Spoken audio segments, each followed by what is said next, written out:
আজকে আমরা দেখব আরো একটি প্রশ্ন দ্বিতীয় শ্রেণীর, যেখানে রয়েছে স্বাস্থ্য শারীর শিক্ষার প্রশ্ন, যেখানে 2025-এর প্রশ্ন, ফার্স্ট ইউনিটের প্রশ্ন।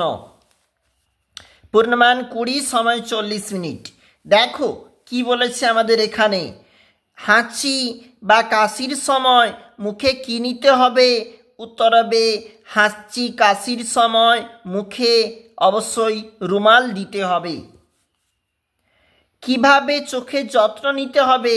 চোখের যত্ন নিতে হলে আমাদের 2-3 বার পরিষ্কার জল দিয়ে চোখ ভালো করে ধুতে হবে।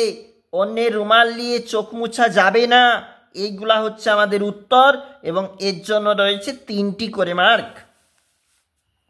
কীরকম জামা কাপড় থেকে রোগ ছড়ায়? তুমি জানো, অপরিষ্কার জামা কাপড় থেকে যেখানে রোগ ছড়ায়, এবং এর জন্য রয়েছে 3 নাম্বার।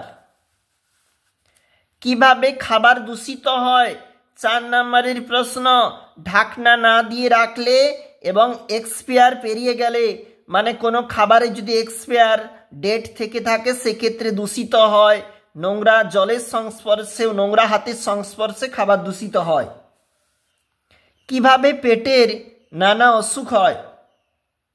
আমাদের আঢাকা খাবার খেলে, অর্থাৎ যেগুলা কোনোরূপ ঢাকা থাকে না, সেগুলা খেলে পেটের নানা অসুখ হয়। কখন সাবান দিয়ে হাত ধুতে হবে?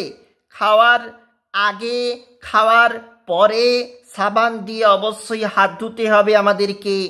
আর আমরা দেখছিলাম এতক্ষণ স্বাস্থ্য শারীর শিক্ষার প্রশ্ন 2025 ফার্স্ট ইউনিটের প্রশ্ন, দ্বিতীয় শ্রেণী।